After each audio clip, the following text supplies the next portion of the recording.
सहस्रशीर्षा पुरुषः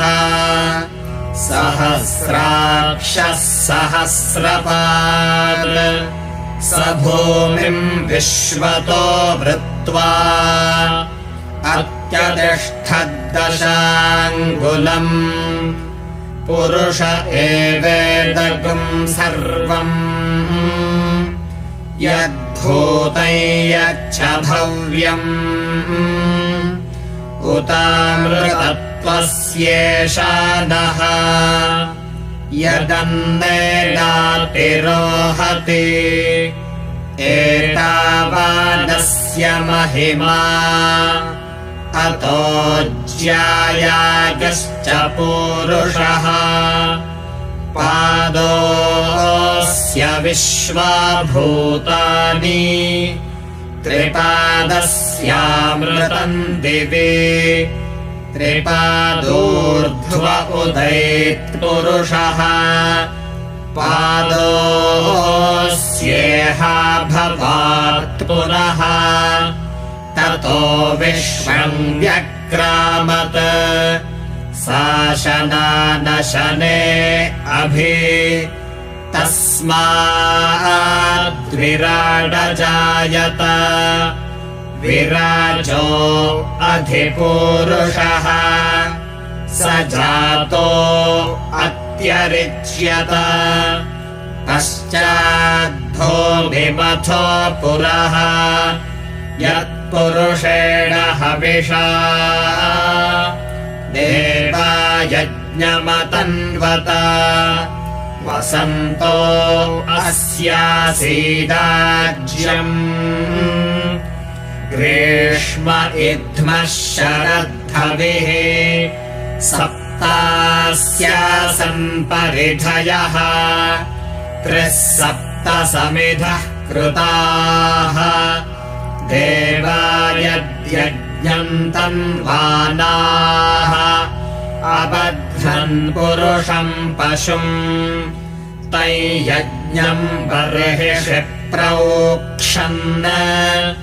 पुरुषम् जातमग्रतः तेन देवा अयजन्त साध्यार्षयश्च ये तस्माद्यज्ञात् सर्वहुतः सम्भृतम् वृषदाज्यम् पशुगस्तागश्चक्रे वाजव्यान् आरण्यान् ग्राम्याश्च ये तस्माद्यज्ञात् सर्वहुतः ऋचः सामानि जज्ञिरे छन्दागुंसि जज्ञिरे तस्मात् यजस्तस्मादजायत तस्मादश्वा अजायन्त ये केशो भयादतः गावो हजज्ञिरे तस्मात् तस्माज्जाता अजावयः यत्पुरुषम् व्यदधुः कतिधा व्यकल्पयन् मुखम् किमस्य कौ बाहू कावूरोपादावुच्येते ब्राह्मणस्य मुखमासीत् बाहुराजन्यः कृतः ऊरो तदस्य यद्वैश्यः पद्भ्यागुम् शूद्रो अजायत चन्द्रमा मनसो जातः चक्षोः सूर्यो अजायत मुखादिन्द्रश्चाग्निश्च प्राणाद्वायुरजायत नाभ्या आसीदन्तरिक्षम् शीर्ष्णोऽद्यौ समवर्तत